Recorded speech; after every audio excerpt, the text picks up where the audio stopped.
So, during these ancient times, what initiated the usurpation, the downfall of the priestess?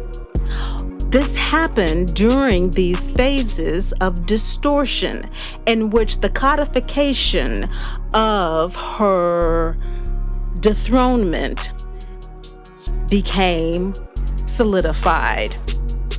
From the Jackal to the Empire, Act 1, the first distortion appears as trickster logic, the Jackal and White Fox, priestly cunning severed from Amma, maternal accountability.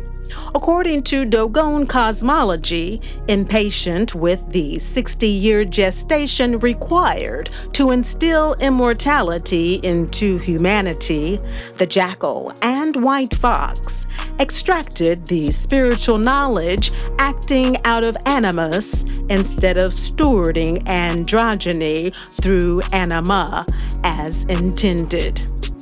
As such, the first act, or the Jackal, does not destroy the cosmic priestess, it outmaneuvers her. And the White Fox compromises the good of all for the self.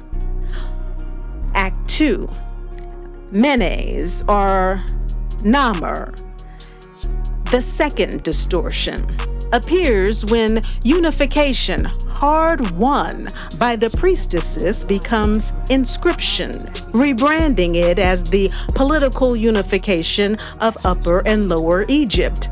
Queen mothers are violently demoted to subservient roles to male priest.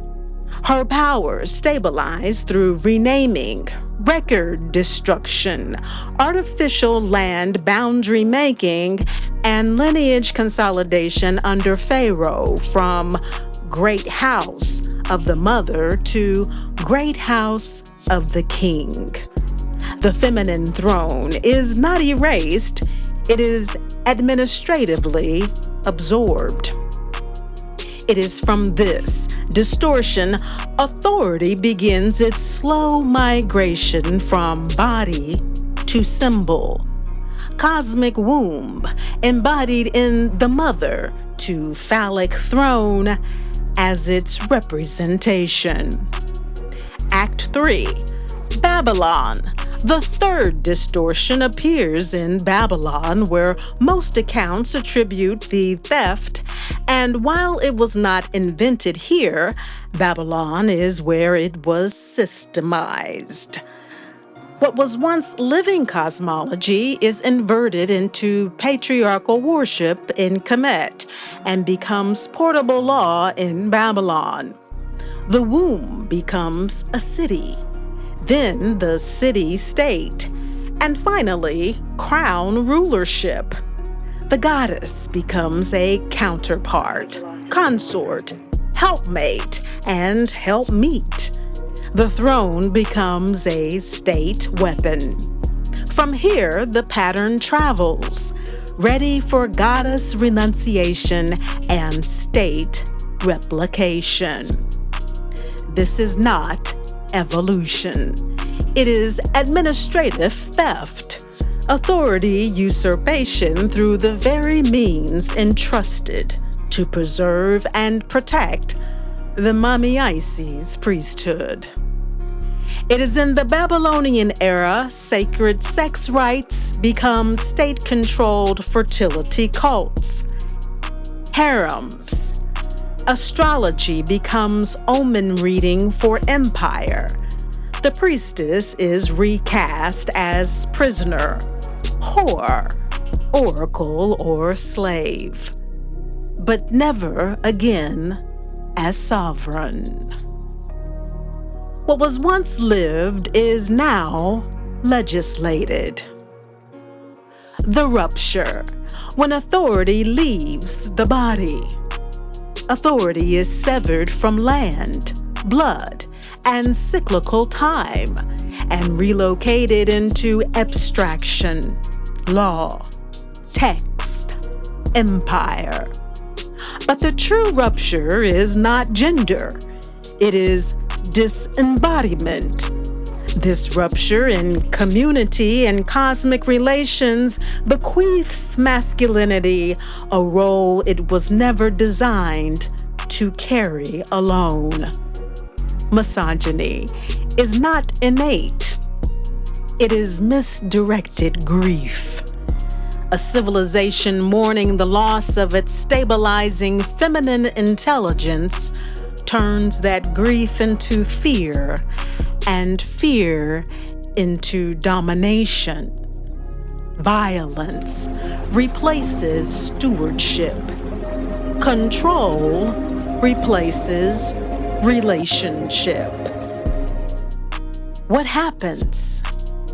Well, the priestess does not disappear. She is suppressed, demonized, erased, then forgotten.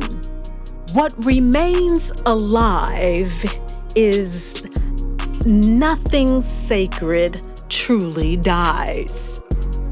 Knowing the current survives in our ritual, in the water, and in the Sigui, the 60-year Sun-Sirius alignment acknowledged by the Dogon as a window of healing and holding through male surrender to Amma's rebalancing rays.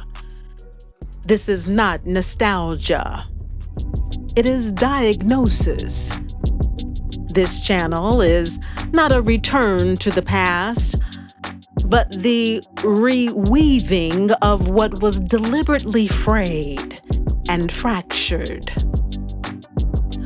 Why practice still matters is that to recover sacred feminine practice today, it is important to understand this is not about imitating the past, but about reclaiming its discipline.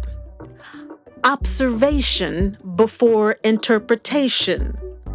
The discipline of observing life impartially before interpreting life objectively. It is about reclaiming the discipline of relation before action. Having a pattern of recognition that resonates with your intuitive gifts, talents, and abilities for internal confirmation before action. And the discipline of timing before force. Calibrating oneself with these intuitive patterns of recognition that have been confirmed and grow stronger and stronger with each disciplined practice before action. The throne remembers who first sat upon it. We need only claim it ourselves. From sand and starlight the story coils, old as the Nile, sharp as iron, bright as tomorrow. One bloodline, many worlds. Memory carried in scales and scripture, in steel and song, in code that glows with